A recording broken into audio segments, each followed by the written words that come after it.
True Gay Crime contains coarse language, adult themes, and content that is violent and disturbing. If at any time you feel you need help, please refer to the toll-free crisis lines in the show notes. Welcome to another episode of True Gay Crime. I'm your host, Patrick Marano. And on today's episode, we are going to be looking at IHOP. No, not the Pancake House. The International House of Prayer. And its one-time cult-like leader, Tyler Deaton. And the tragic death of Bethany Leidlein. Okay. Without further ado, here is the story of Tyler Deaton, Bethany Leidlein, and the International House of Prayer. Yeah. Okay. I'm not going to make that joke anymore because it's going to get old. But throughout the story, I'm calling it IHOP because that's what they call it. Anyway, just so you know, I'm referring to the International House of Prayer, not the International House of Pancake. There's more than one pancake, isn't there? Pancakes. Okay. Here we go. On October 30th, 2012 at 9:40 p.m., sheriff's deputies respond to a call of a dead body at Longview Lake Picnic Shelter in Kansas City, Missouri. The deputies find a tan Ford Windstar van parked in the lot. In the car is the dead body of a young woman. She has a white plastic garbage bag tied around her head. She's wearing running shoes, black sweatpants, a light blue fleece, and a diamond wedding ring. And there's a pair of eyeglasses folded up in a cup holder. They find a handwritten suicide note on the console lamenting the evil of suicide along with 2 bottles of acetaminophen PM. One is unopened, one is empty. And on the front seat are CDs from the International House of Prayer, a Christian group out of Kansas City and the nearby suburb of Grandview. The followers of IHOP believe that the second coming will happen soon and that God needs their help to return Christ to earth. Like God needs our help. Like he needs our help to return. Like without us, Christ isn't coming back. On the floor is a photo ID badge with the name Bethany, RN Menorah Medical Center. Bethany Deaton was 27 years old and had recently completed her nursing degree. But how did this young woman come to this fate? Enter Tyler Deaton, a young man raised Presbyterian and committed to Christ, but also practices magic in junior high and has really strong homosexual urges, which he struggles with daily. Deaton determines to fight his urges, the good fight. And he begins to divide the world into allies and adversaries. He's a champion debater at school, especially on the topic of religion. He considers his position as fact, and anyone with a different opinion is ignorant. In fact, his high school yearbook caption reads, "Be intolerant, because some things are just stupid." That's not even articulate. That's not even well written. It could have been a really powerful, polarizing phrase, right? But it's just so dumb the way he wrote it. Anyway, the summer of 2007, Deaton goes to Pakistan as a missionary. He says he has a, quote, supernatural experience, one where a boy with a leg, he tells his friend, miraculously acquires another. I don't know how you acquire another leg. Did he go buy a prosthetic? And are you taking responsibility for the boy having now 2 legs? You're not Jesus. Of course, no one is there to attest to the miracles. It's just stories that he tells people when he comes home. Physically, Deaton is tall, handsome, and effeminate, and about to start his junior year at Southwestern University in Texas. He's obsessed with fantasy sagas of good versus evil, demons versus angels, Narnia, Lord of the Rings, but his favorite is the Harry Potter books, calling it, quote, the greatest story ever written. So on July 20th, 2007, while standing outside of Barnes & Noble waiting for the midnight release of Harry Potter and the Deathly Hallows, Tyler Deaton hears God's voice telling him, "Hey, Tyler, you should form a worship group." I wonder if he said it like that, or if he had an accent, or, if he has a deep voice or a squeaky voice. It'd be interesting to ask Tyler about that. Deaton wants to bring his miracles to America. Oh, right. The miracles that he did in Pakistan, he wants to bring over to America now. And he hears God tell him, quote, "What you did in Pakistan, you're going to do at Southwestern." And the names of 3 friends pop into his head: June, Justin, and Bethany Leidlein.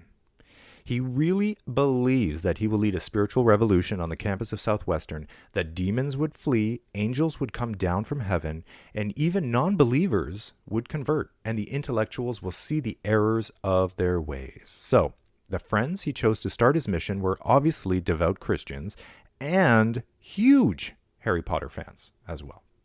They spend hours talking about Harry Potter, dissecting the books and movies. The books fueled their sense of being on a divine mission. They love the idea of belonging to a secret club with exclusive access to knowledge and power. Oh boy. The group begins to believe that Deaton is magic. Quote, Tyler would raise his voice and say, Jesus! And the neighbor's music would immediately stop. If your neighbor is playing loud music and you yell out, Jesus, that's a hint to turn down your music. So they probably are just really good neighbors, and they felt bad that their music was too loud, so they turned it down. I mean, right? You don't have powers. He would tell the birds to fly away, and they would fly away. Isn't that what birds do if you yell something at them? And what about Bethany? Okay. She's small, she's fair, she has blue eyes. She's reserved, and from the start, 100% on board with Deaton's mission. She's really a surprise follower of Deaton's because she's very intellectual, and by all accounts, a very talented writer.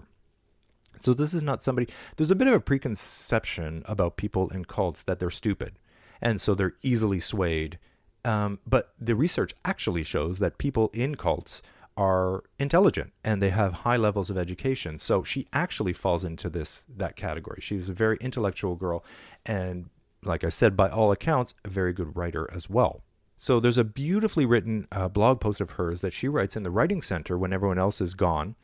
And part of it goes, quote, trying to cup the moment in my hands, she wrote, I must often consciously uncrease my forehead, unfurrow my eyebrows, and walk a little bit more slowly, remembering that tomorrow will take care of itself.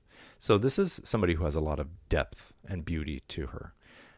She's also very much a romantic. She pictured her future self as a novelist and professor living in a cottage in the woods, and she stays up late talking endlessly of marriage and prays for her husband since she was a teenager and writes him letters even though they haven't even met. She finds herself fiercely attracted to Deaton, unfortunately for her, and was convinced that God had ordained the union. She knew about his struggles with homosexuality, but she believes that God would use her to heal his heart. Bethany then invites another of her close friends to join their circle, Micah Moore. With his beard and guitar, he's a bit of a lost soul and he's craving direction. He drops acid a few months before joining the group and has a terrible experience. He sees angels and demons fighting over his eternal soul, and he never really recovers from the experience. He was, quote, questioning the nature of reality, saying, am I real? How do I know that all of this is not an illusion? And he's highly impressionable, and he's ripe for the picking. So he's kind of the opposite of Bethany. Bethany kind of falls into it because she's in love with Deaton. This guy is just really impressionable, and he's got a bit of a screw loose. Micah really believes that demons are after him, and the group fends them off with prayers. He feels safe in the group and puts his faith in Deaton completely. Quote, he has a special gift, Micah would say. When Deaton laid hands on him, Micah felt a special grace. Yeah, he was probably reaching for your nuts. In December 2007, Deaton attends an IHOP conference in Kansas City and writes to the group members back in Texas, saying, quote, friends, I kid you not, when I say that I feel God has transformed me more in that short period of time than I have been so far in my life. Friends, I freaking cannot wait to talk to you in person. At IHOP conferences, attendees are told that they are, quote, in the early days of the generation of which Jesus returns. As IHOP founder Mike Bickle puts it, I believe that people alive on the earth today will actually see the Lord with their own eyes. The International House of Prayer was founded on the premise that the group established 24-hour prayer rooms with euphoric worship and song across the globe that should never close or be empty to help promote intimacy with the Lord and drive away demonic strongholds. IHOPers pray day and night in hours-long sessions of mesmeric musical worship, repeating the same words over and over, hoping to ignite the great tribulation and the final battle between good and evil that precedes the second coming of Jesus Christ. That feels like a lot of pressure. Like, I just want to go pray. Do I need to be part of this whole tribulation and demons and things? I don't. The founder Bickle even claims to have visited God in heaven one night at 2:14 a.m. That's very exact. And the Lord told him to prepare for end times. Then he put him in a gold chariot that lifted him away. Wow, what drugs is this fucking guy on, and where do I get them? They also believe that the tribulation will last 7 years while they battle the Antichrist, at which point Christ will return with a sword to slaughter the unsaved, and his, quote, warriors will rule heaven and earth forever. So the more I'm learning about this, the more Scientology sounds acceptable and more plausible. All that to say that within a month of coming back to Texas, everyone in Deaton's group is a hardcore IHOPper, reading the books, listening to the music, and following the teachings. People flock to the group because Deaton has a quality of conviction and an extreme devotion. One ex-member says, quote, "It was hard not to think, what if he is walking with the Lord?" I would have liked to hear him in action and then see what my jaded self would have thought. In IHOP circles, it was normal to be called to lead. So if somebody claims that God told them that they were meant to lead, it was accepted by the group. So when Deaton announces to the group, which has now grown to over 20 people at Southwestern, he says, "Hey guys, God told me that I've been chosen to lead y'all." And there's no issue, and everybody falls in line. So he's elevated himself to end-time apostle, and everyone just believes it. So harder to swallow was the fact that apparently God was talking to Deaton a lot, like too much, like about stupid mundane stuff, micromanaging the group. Because one time, while they were eating at Panda Express, Deaton sensed a soul-endangering, quote, spot of darkness on their side of the restaurant, and he said that they had to switch tables. Couldn't he just say, like, guys, the lighting is better over there, let's change tables? Like, why does he have to bring God into it? In the fall of 2008, end-of-time signs are everywhere. So this group basically is just feeding into each other. So now they've worked themselves up to end of times is just over the horizon. So according to the group, end-of-time signs are everywhere. They're in billboards. People have words are coming into their heads. They see turkey vultures over the campus, and they're like, it's a sign. And the group is seeing visions now, right? They're talking about rain, fire, raining down on the school, floods engulfing the campus. And there's also, at the same time, there's this whole bridegroom angle to IHOP. So believers are asked to see Jesus, quote, through the eyes of a bride with loyal, devoted love. They must, quote, feel loved and in love with Christ. Without this intimacy in worship, Christ would not return to earth. And on IHOP's website, it says that one of its prayer guides, Bridal Intercession, quote, presents prayer as the joyful and romantic communion between the lover and his beloved. Readers will find themselves eager to encounter this lovely Lord who is their bridegroom. Of course, critics of IHOP are concerned about a group that recruits post-pubescent youths and tells them that, quote, Jesus is not coming until the people of God are crying out with a bridal identity, and that the second coming depends upon romantic communion with Christ. Founder Bickle makes a point of warning his followers that bridal theology is not sexual, but according to an ex-member, the lyrics to two popular songs go like this. God is a lover looking for a lover, so he fashioned me. And do you understand what you do to me? How you ravish my heart with just one glance? Yeah, that's creepy. It wasn't long before IHOPers go too far with the bridegroom stuff, fantasizing about, quote, orgies with Jesus and sex with God. Deaton encourages the sensual slant, telling his members to cuddle with Jesus. So Deaton is really into this because he has sort of homoeroticized Jesus, right? In IHOP theology, quote, marriage prophecies aren't a thing, but Deaton and his group, they start handing out prophecies like Molly at a circuit party. And Deaton never matches two people who actually do like each other. He finds two people that are ill-suited, and he says, God told me that you two are destined for marriage. So he's being a total dick. Basically, he's gay, and he hates himself, and he's not allowing himself to be in gay relationships. So he's like, if I can't be happy, then nobody can be happy. So I'm going to put people together that just don't like each other and tell them that God told me to do it. Deaton involves himself in everybody's relationships. He's telling some people that they aren't ready and he breaks them up. Others, he tells them to stay away from each other completely. And sometimes when he sees like people overtly flirting, he punishes them with a ban on seeing the opposite sex for a week or more. Deaton, of course, doesn't date much, which the others see as a commitment to God. Most of the ladies in the group are falling for Deaton at some point, and when he finds out about them, he gives them the cold shoulder. Only his very inner circle knows that he's gay. Speaking of prophecies, Bethany has one about Deaton, that they are going to be married, of course, because she likes him. So, of course, she has a prophecy. But Deaton, who apparently was into one of the original members, not her, he's into Justin.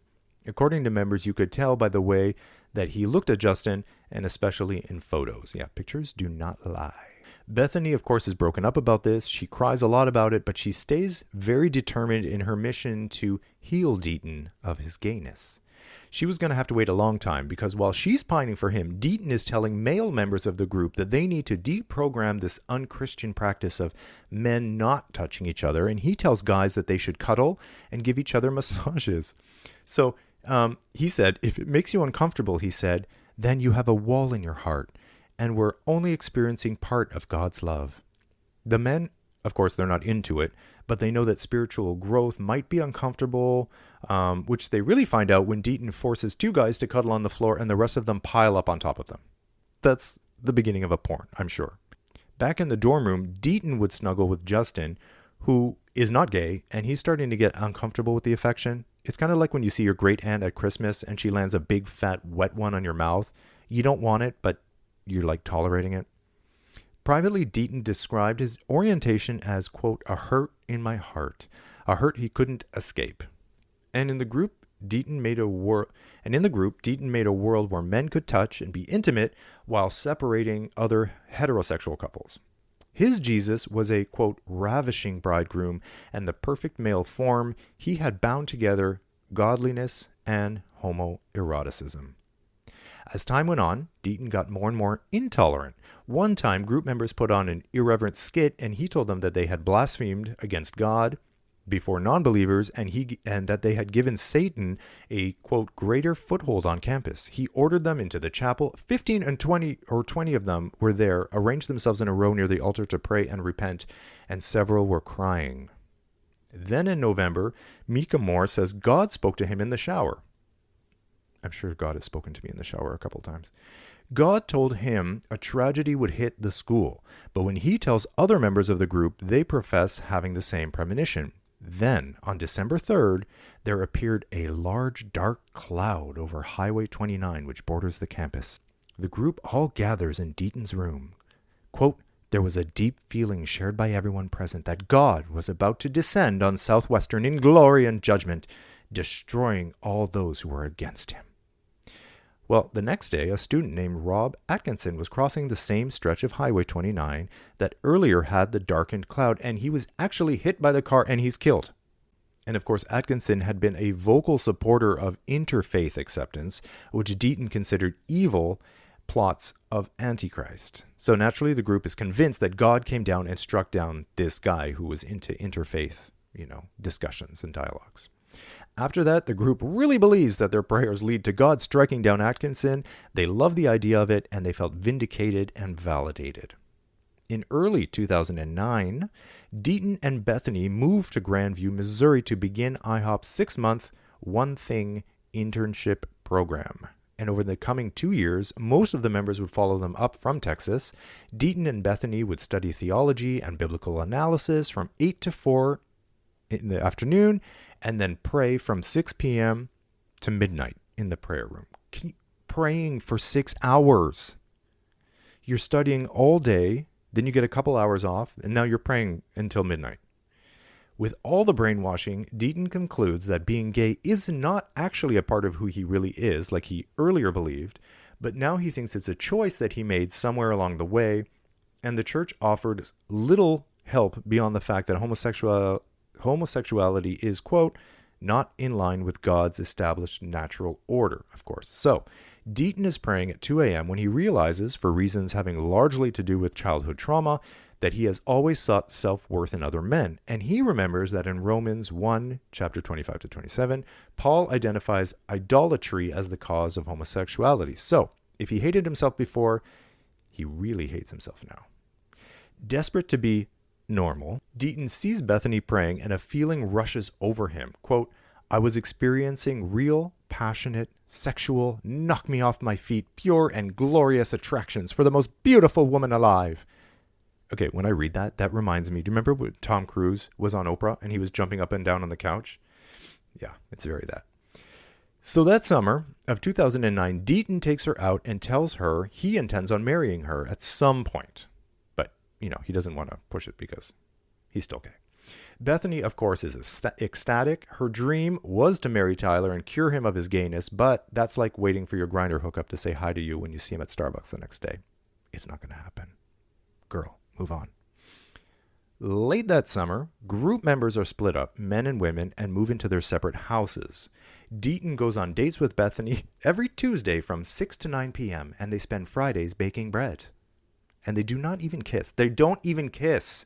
Like many cult leaders, Deaton's influence was in every aspect of the group. If he thought a member's family was getting in the way, he had them cut them out of their lives. So he was separating the members of the group from their families. Then in 2010, Deaton tells his flock, hey guys, talked with God. He doesn't want me working anymore. So y'all got to get jobs to support me, okay? So to support their leader, they all get jobs. Some of them are delivering pizza, some are selling makeup, but most of the time was spent in the prayer room. Quote, they became shells of themselves, says a member of the Texas group who did not make the move. Once you went to Kansas City, you didn't leave. That's very ominous. Once a week, the group had accountability meetings in their houses where they would search out sin. If guys in the house said they felt attraction to a female group member, Deaton would embarrass him by telling the girl. Nice. He told them that the lack of heterosexual activity was normal because Jesus said people neither marry or are married in heaven. That summer, Deaton and his crew are preparing for end times. They stockpile food and they meet twice a week with a former soldier who teaches them how to dodge imaginary bullets, wrestle weapons out of people's hands, and do combat jumps and rolls from the monkey bars and slides of the park. Deaton tells the group, hey guys, it'll all pay off once the Antichrist appears. Okay. The Antichrist is Satan, right? I mean, if Satan is in front of you, I don't think the fact that you can jump off the monkey bars is going to save you, right? No amount of dodging imaginary bullets is going to prepare you for the confrontation of being face to face with the Antichrist. I mean, I appreciate the effort and the encouragement, maybe the optimism, but let's be real. Near the end of summer, Deaton decides to mix up the sleeping arrangements. He puts a guy named Evan, who he promised he would cure of his gayness, in with Mika Moore, who's straight, and he puts poor Justin down in the basement unit with him. Because, as you remember, he has a crush on Justin. So he's like, Justin, you need to room with me in the basement where there's a lot of privacy. Poor Justin. Of course, Justin isn't into this at all, but he doesn't have a choice, and Deaton tells a close friend, rooming with Justin will allow me to, quote, experience what it's like to be intimate with a guy in preparation for being intimate with Bethany. How? How is being intimate with Justin going to prepare you for being intimate with Bethany? That makes no sense, crazy pants. And while Deaton is cuddling with Justin or having, quote, therapy sessions with gay Evan where they lie together half naked, his relationship with Bethany remains as it always was, a weekly 3-hour school night date and bread baking on Fridays. My mom makes her own bread. By the time Mika Moore joins the group in Kansas, things have gotten a little nuts. The Holy Spirit is said to have overpowered the worshipers on more than one occasion. People profess getting knocked down, speaking in tongues, having convulsions. People are screaming, they're rolling around. And in the madness, Bethany Leidlein and Tyler Deaton are married in August of 2012. During the procession, Deaton sings, "Come to me, my beloved." Deaton is singing, "Come to me, my beloved." That sounds so creepy.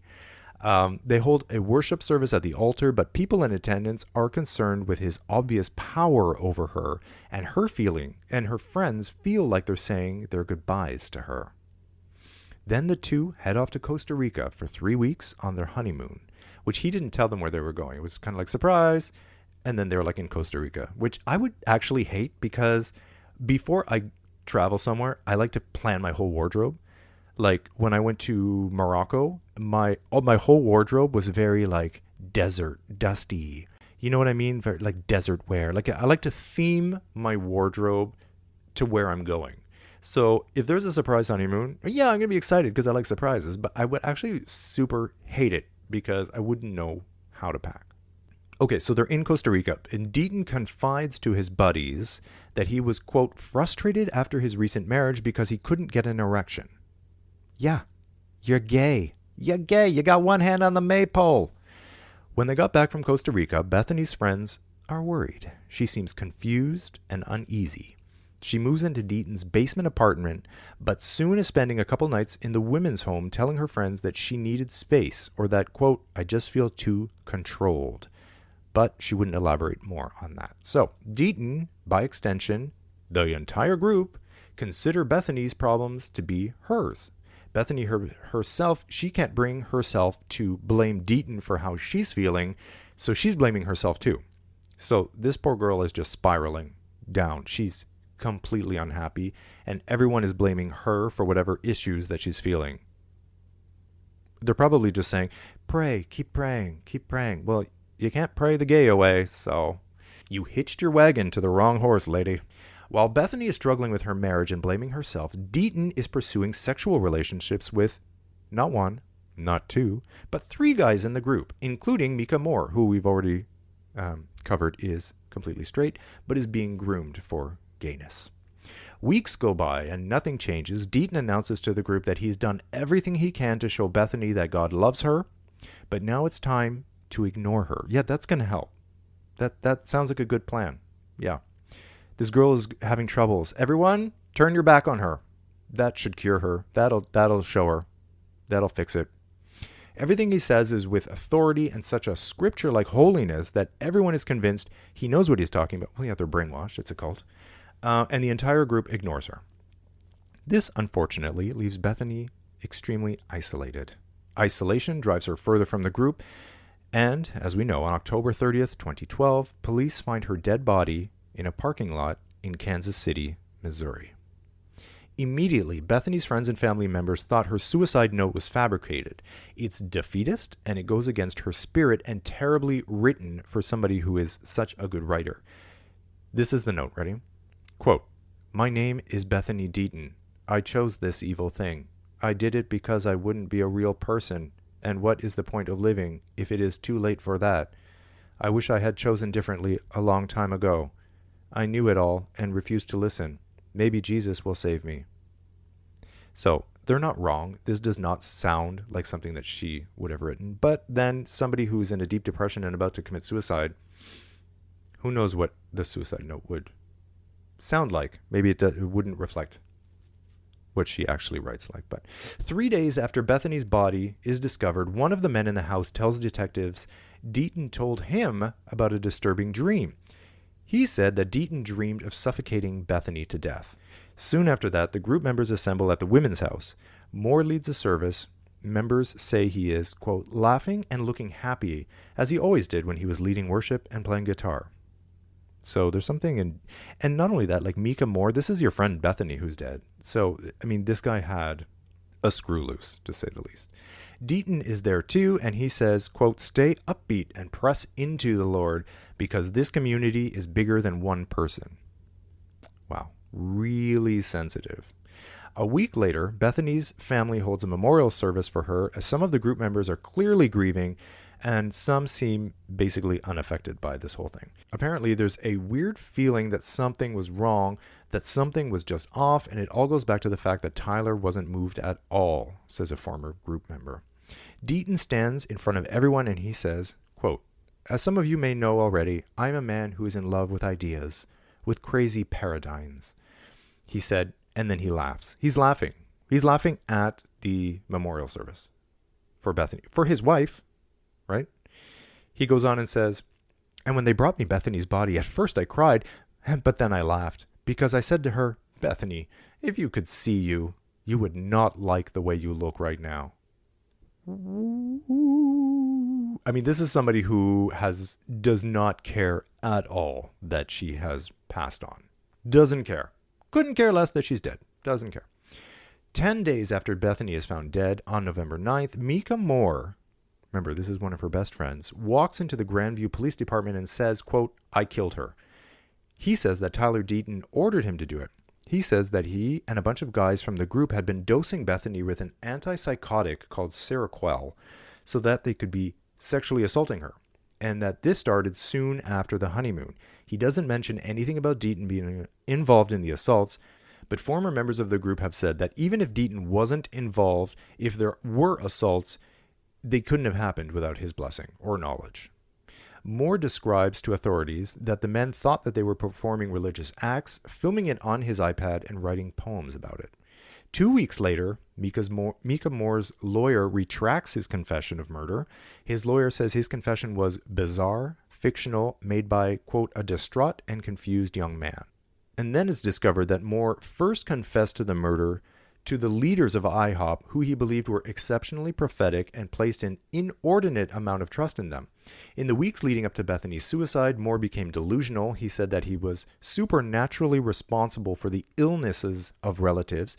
He said that he had used spirit vision to observe Tyler and Bethany Deaton on their honeymoon in Costa Rica, and he said that he used witchcraft to induce Bethany's suicide.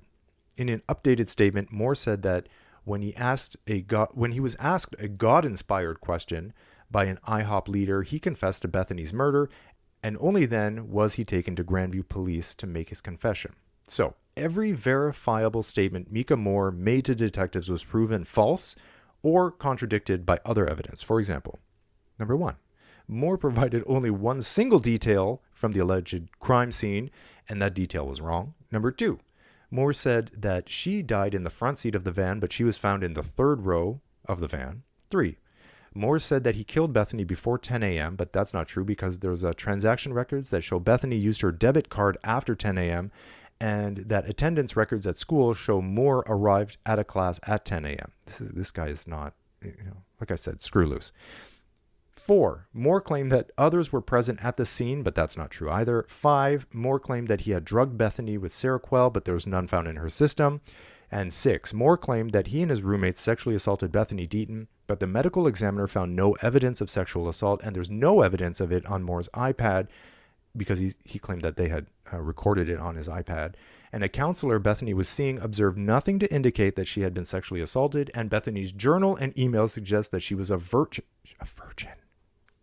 Do you remember? She was 27. Well, no, she's older now. She's a virgin too? So no one is ever charged with sexual assault in this case. Only weeks after Moore's confession, the group falls apart. The Grandview IHOP group falls apart. Parents fly in, they drive in, they grab their kids, they run, and everybody falls out of touch with each other. But even with the retraction and all of this evidence pointing to suicide, many of the former group members still believe Moore's confession for a couple of reasons. 1, the confession was spontaneous, made only days after her death, was ruled a suicide, and 2, it precisely captured the dynamic between Deaton and Moore. So apparently, after Deaton instructed him to kill Bethany, Deaton said to Moore, quote, I know you have it in you. And that is exactly what Tyler used to say to other members of the group when he wanted you to do something really big. He would say, I know you have it in you. So group members don't blame Moore for the murder, but they blame Deaton, and they are angry that he is not in custody. A former group member says, my first thought was Tyler did it. He's one of the few people I've ever met who genuinely frightened me. He just didn't care. He saw people as people only insofar as he could control them. Forensic and circumstantial evidence indicate that Bethany Deaton's death was in fact a suicide. She was depressed and suicidal in the weeks leading up to her death.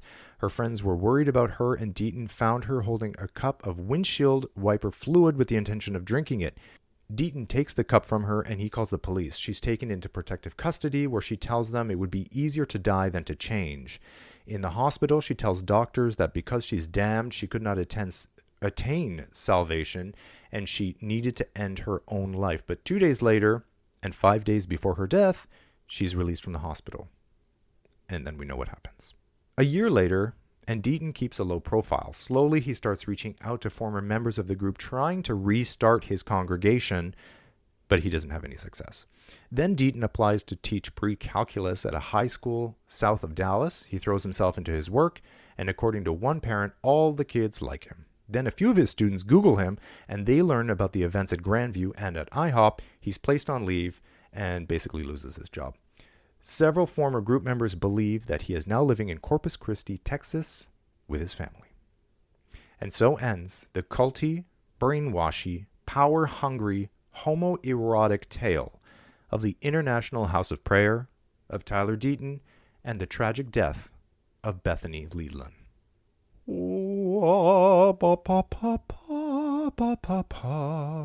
Okay, deep breath and exhale. So I believe that the evidence suggests that it was a suicide, but I'm going to go out on a limb here and say that this was an assisted suicide, in the sense that somebody didn't pull the plug or help her with it, but nobody helped her away from it. You know, Deaton, because of his narcissism, just thinking that he just knows everything and he's the leader and everybody should listen to him, and his, and his internalized homophobia. I mean, just hating himself, but yet acting out on his urges with other members of God, dude, just go to a gay bar, man. Just go to a bathhouse. Like, why are you dragging in members of your flock, guys who are not even gay? Like, why are you making this harder for yourself? Like, if you want to keep things on the down low, I just don't get it. Because if you don't accept yourself, then just 100% don't accept yourself. Oh, listen. It's so complicated, because imagine hating who you are and yet not being able to stop the behavior. So he's just hooking up with guys anyway. I can only imagine, okay, after he finished, because he hates who he is inside, after he hooks up with these guys, he must hate himself even more. Like, it must not be satisfying. There must be a moment in it that he enjoys, and that's why he keeps doing it. But the aftermath, he just must hate himself even more. But then he chases that small glimmer of joy that he gets from it, but then he hates himself so much more because he regrets having done that. I can't even... So to have him as your husband, and obviously, she was just so into him, she would follow him anywhere off a cliff. Well, and she did. She literally did. She gave her life for this. I mean, yes, it was suicide, but driven to it, by circumstances, by Deaton, 100%. So I had a thought too. I was thinking, well, what is the difference between a cult and a religion? So I kind of started researching a little bit because I wanted to know what makes a cult, right? And then I was calling IHOP a cult. And at first I thought, oh, Patrick, be careful. You might get backlash for that. Maybe it's a religion. But then I read what a cult is, and I'm like, oh, no, it's a cult. So the dictionary says that a cult is a great devotion to a person, idea, object, movement, or work. And this is creepy. The U.S. doesn't keep any formal logs of cults in the country, but apparently there's up to 10,000 cults that currently exist in the U.S. today, which is 10,000. So you might be in one and you don't even know. Well, you know how you know? Here, let's go through a few of the things. So if you're in a cult, these are the things to look out for. Ready? Behavior control. And this is all stuff we've heard before, but I'm going to remind you about it. Behavior control. A group member dictates where, how, and with whom the member lives and associates with, or isolates them from others.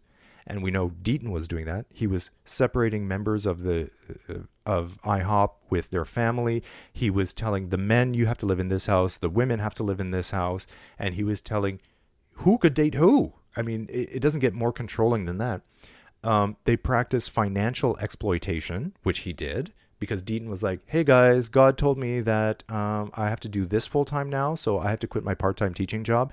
So you guys have to go get jobs and support me and IHOP. Okay, sound good? And then they impose rigid rules and regulations, which obviously we know that he did. Oh, there's information control. So they make extensive use of cult-generated information and propaganda, like YouTube, newsletters, movies, and other media. So for IHOP specifically, it's about music.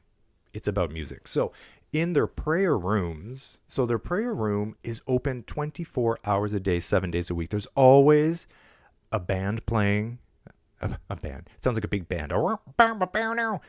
There's always like music playing, but live music. They're playing instruments, and people praying in there. So, and there's this music. Apparently, the lyrics in the songs are so repetitive that people get hooked. They actually get addicted to the music, and when they're away from the prayer rooms for too long, they feel depressed, and they need to go back to the prayer room to get like a hit, like a drug.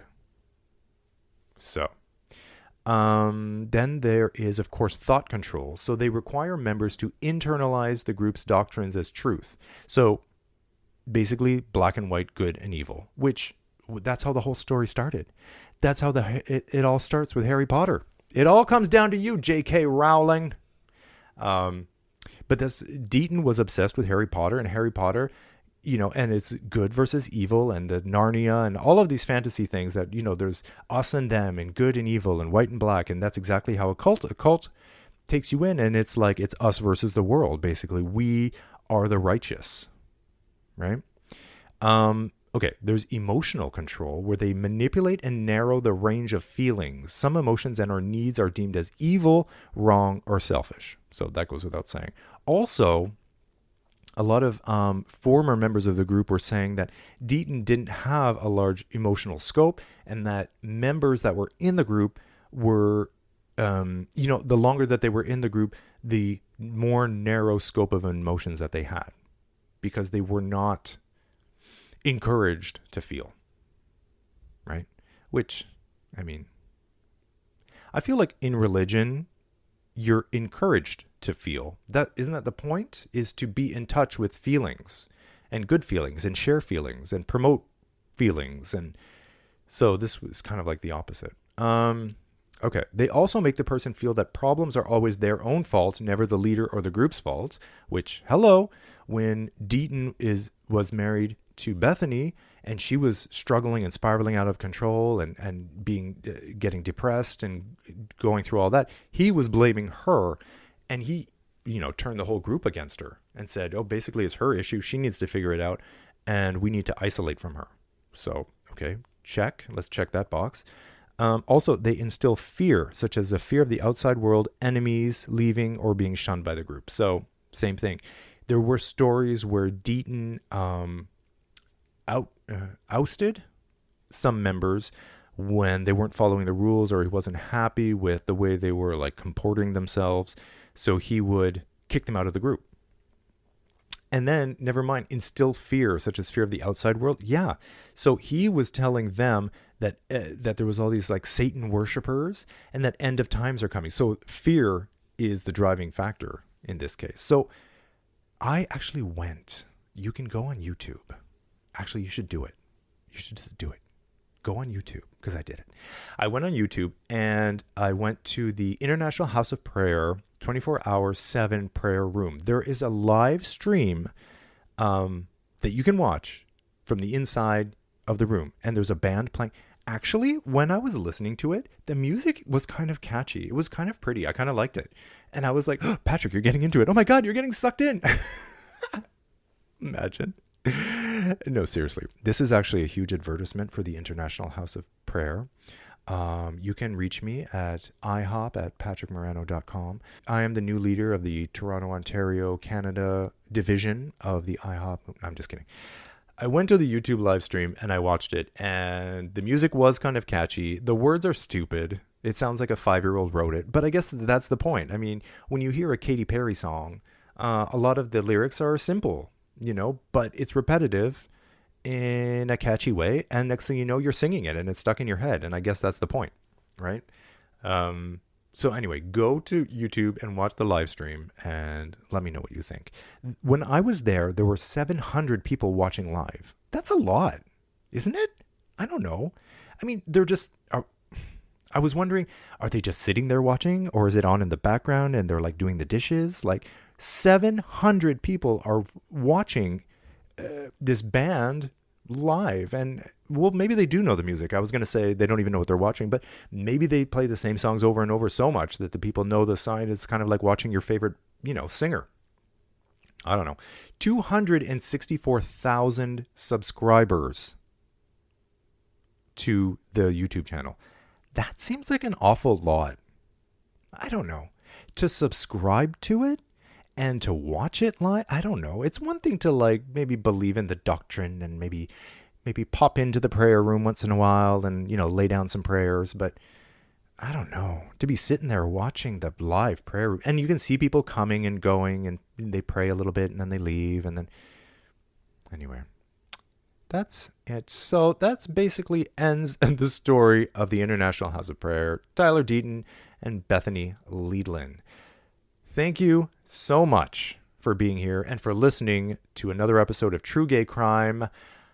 Before I go, I will say, if you do like these episodes, if you do like this podcast and you would like to support me, I encourage you to do that. There's a link in the show notes to my Patreon page, and you can become a patron of True Gay Crime. The sources I used for this episode are Wikipedia and an extremely detailed article in rollingstone.com. Thank you, Rolling Stone. You saved my life. So I appreciate you being here. I appreciate your support, and I will see you in the next episode of True Gay Crime. If you enjoyed this podcast, make sure to find the True Gay Crime Facebook page and follow us on Instagram at True Gay Crime. And we'd love to hear from you. Do you have an LGBTQ crime story from your city? You can send your story to truegaycrime@gmail.com, and I'll share it on a future episode of the show. Did you know you can subscribe, rate, and review True Gay Crime on Apple Podcasts? It would mean everything to me if you did, because it helps me create content you like, and it lets Apple know to share it with more people. Thank you for listening. And remember, always look behind you, lock your doors, tell someone where you're going, and look out for each other. Why can't we all just get along?